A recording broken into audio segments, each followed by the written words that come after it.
the Women's March, while it's clearly extremely empowering for a lot of women, is it, in fact, the exact wrong thing to do to win over these evangelicals? And do we care? I tell you, Kelly, I think my answer is that I don't care. Because it is not a communication to an outside audience. It's a communication, it's a signal to like-minded people of what strength we have in them. And that's an inside solidarity signal. And of course, immediately people began to make fun of it. I noticed Kellyanne Conway making fun of it just this week on Twitter.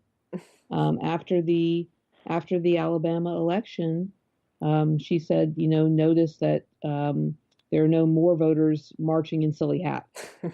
She tweeted that. She's one to talk about silly hats. I've seen her in a few. It remains, as you say, this thing that was easily seized on to mock and to make fun of. And the interesting thing was, I never thought of this before, but when I talked to a lot of pussy hat makers, they told me one reservation that some people had was that they thought it would trivialize the movement, that it was silly, that it was, this kind of crafty pink thing could be used to mock. And it has. But I don't think that has anything to do with what it's for. And so I don't care. Yeah, I mean, I suspect that it wouldn't matter, no matter, it wouldn't have mattered what the project looked like. It wouldn't have mattered if we all had professionally tailored suits. It wouldn't have mattered. There would have been something that would have been made fun of. There would have been something that, was sort of used against us. And so I found it very empowering to knit them, and I found it very empowering to wear them. So, I guess I also don't really care, but I think it's a thing that I heard that too, that idea that it might be used to sort of belittle the movement. I heard that mostly, I think, from older women that, perhaps had been through an earlier wave of feminism than I had, and that might have been, sort of coloring some of their views of what the reaction would be. I actually think that the simplicity and the sort of apparent triviality of the hats is sort of what made them so successful, because it made them a closer analog to the Make America Great hat. Now I think the pussy hat is seen as sort of the opposite of the Make America Great Again hat, sort of in the way that those hats sort of symbolized everything about about Trumpism and the Trump campaign. The pussy hat can symbolize the opposite. And I think the simplicity of it and the sort of lightheartedness of it is what makes that analog work. Yeah, I think you've got a good point there, Sophie. And I also think that the DIY nature of it, of course, is a contrast to the mass-produced red trucker hat. The genius of the DIY nature of it was that it gave so many people a way to be involved in an invested way, marching or not marching. And the thing that I think a lot of people who maybe aren't in the knitting community didn't, maybe understand about the images of those marches is that so many of the hats that appeared there were made by people who weren't at the march. And so people often talk to me about how they understood their hats as representing their presence at a march where they weren't at. And there's a multiplier effect. You saw people marching wearing hats, some proportion of those hats represented people who weren't there. That means there are more people represented at the march than you even see. So that's kind of one of the hat is a genius thing in many ways, but that's one of the ones that's most moving to me. And I talked to one woman who said, I'm a knitter, I can knit, but I actually chose not to make pussy hats because I wanted specifically to wear a hat that somebody else made, so I could represent them at the march. And I thought that was so interesting. Well, and that was a very intentional part of it from the beginning. When I talked to Jaina, one of the reasons that she wanted the Pussyhat Project to be so big is because she has a disability that prevented her from marching. Yeah. So that was one aspect of it, along with, these people in Southern California who came up with this idea, who were thinking, wow, when we go to DC, it's going to be really cold. As it turned out, last January 21st was not so cold in a lot of places. It certainly wasn't in Chicago. It was so warm here. But I heard it was really cool for LA. And I talked to many people who marched in LA, and they said it was an unexpectedly cold day, and they were all grateful to have that. I was actually sweating in mine, but I still wouldn't take it off. So yeah, it was kind of, a lot of people were joking about how it was like a miracle because it's Madison, Wisconsin, right? In January, yeah. Like it had been snowing and cold up until this day, and then all of a sudden. And it had been raining the whole morning before the march, and then right before the march started, the skies cleared. It was amazing. I remember for about 2 weeks after Trump was inaugurated, it was gray, ugly, terrible weather here, except for the day of the Women's March. It felt deeply symbolic. Well, my husband was at the Sundance Film Festival on January 21st. And it was the snowiest Sundance anybody could remember. He always goes. And it's always snowy there, but it was bitterly cold and deep snow and just snowing every day. And there was a march in Park City, and many of the people that were there for the film festival took part. And I saw in my social media feed from all the people on film Twitter, my husband's a film critic, images of that march and, seeing people all bundled up wearing their pussy hats at Park City. I think about that more than I think about the big images of DC. Because there's this incredible sense of, it's kind of like the Antarctica picture that I'm sure you've seen, this incredible sense of people being determined to come together, this very inconvenient place, this very inconvenient time, and this very inconvenient weather. So you've talked a little bit about your project. You said you initially had this one-line Google survey, and then you got 800 some responses initially. To the main survey that I ended up putting up in February. I don't remember how many people gave me their email.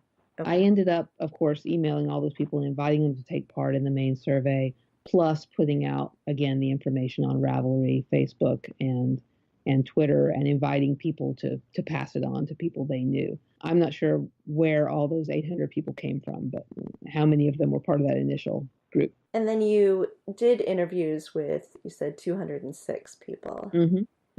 And those were each, I think mine was about 30, 40 minutes, something like that. Yeah, they averaged 40 minutes. 39 and a half minutes was my average time. And I collected about 135 hours of interviews. And you have some poor research assistants who have to transcribe all of that? Yes, I do. Wonderful, wonderful students. I had one over the summer who did a lot for me, and I've got another one now who I'm very happy to say has gotten really excited about qualitative research and wants to go do interviewing of his own with people around some political issues, trying to teach while we also get this work done. That's part of the idea. Yeah, that's exciting. And so what will you ultimately do with all of that research? I really expect, Kelly, that I'll be working on it for the next several years. I have many, many thoughts and ideas based on what I heard from people even before I get it all transcribed and coded and thought through. I was kind of collecting, I notice these things about what people are saying to me. I have a number of articles I want to start writing. I don't have a book contract. I'll probably end up writing a book for somebody eventually, but I haven't done any proposals for it yet. I would just and I'd like to collaborate with people in other fields, some of my colleagues who can help me see this data from a different perspective, who have those skills and methodologies that I don't have. One of my goals is really to publish in some places that I would never have dreamed of publishing as a theologian, journals and other kinds of outlets where could never have thought of before I started working in this kind of project. So I don't know. There's going to be a lot of different things, and I hope they'll start coming out here over the next year. I'm starting to see the first scholarly research on the Women's March start to appear in journals now. My Google Scholar alert for Pussyhat has just started throwing up actual published peer-reviewed. 9 months to a year is kind of the turnaround time for that kind of thing. So it's just starting to happen. And I expect that, maybe by the end of this year, there might start to be some publications out of this data. So your husband is a film critic. Is he seeing Yes. Pussyhats in pop culture still? Oh, yes. This is so interesting. You see them pop up. I've been trying to kind of take notes whenever I see them pop up in pop culture because they're a quick shorthand iconography you can use for a certain kind of like wokeness, right? Mm. There was an episode of Modern Family not too long ago where like one of the kids was, trying to date a girl who was, into feminism. And so suddenly, he's going to a march and there's people with pussy hats on. I don't know about movies per se, but they're definitely in pop culture as sort of a thing that is easily recognized and everyone knows exactly what it means. It can capture a character or a kind of an attitude. So I think the final question we have then is, what, if anything, we think that the popularity of the Pussyhat Project and the Women's March tells us about the future of American politics? Yeah. The future is an interesting topic. Every day we're on this roller coaster ride about how we feel, whether the future is going to be light or dark, whether, we ride this cycle of hope and despair, every day. And I certainly saw that with my interviewees. Depending on when I interviewed them, whatever had just happened in the news seemed to really affect how they felt about the future. Mm. And so the last question I asked all my interviewees was, are you optimistic about the future? And I played a little game with myself where I would listen to them again for like 30, 40 minutes, however long we talked, and I would try to predict what they were going to say in my mind to that question. And I was terrible at it because people who I thought seemed very upbeat, seemed very enthusiastic and joyful, I would get to that question and sometimes they would say, oh, I think we're doomed. I think it's all going downhill. I think America's over. And I was like, oh. And then people that, seemed to like be really upset with things that were happening right now, or even seemed maybe to be not very enthusiastic about what's happened since the Women's March, sometimes said, oh, I think we're turning the corner. I think we're going to be okay. I've been thinking about what that means that I couldn't predict. And I think this wondering, how politics and people are going to be engaged in it, are going to be involved over the next few years. I don't think it's really about mood or attitude. I ride the up and downs of Twitter all the time. I can't wait for, them to start net neutrality to go into to go away. So they start trying to charge me for Twitter so I can stop using. That would be great. And I really have to fight to not let my, mood dictate what I think is possible. But I really think the Pussyhat Project has something to do with that, being able to overcome those vagaries of individual mood, because we have this thing we can go back to that I led people back through as I asked them, what did you feel on election night? What happened around your Pussyhat making? How did you feel at the march or watching the march? What's happened since? I led people through reliving that whole time, the good and the bad. And I think that always gives us something we can remember and point to, the unexpectedness and the overwhelmingness of that response. And the message of all that was, we are so not alone. There's always power in gathering in a show of strength, in a physical way, on the street, with people, with other people's bodies around you.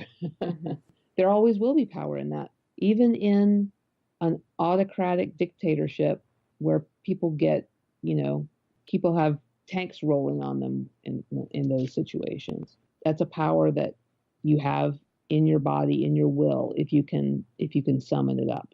And I think the Pussyhat Project was one of those visibility things where people could instantly see how big that power was.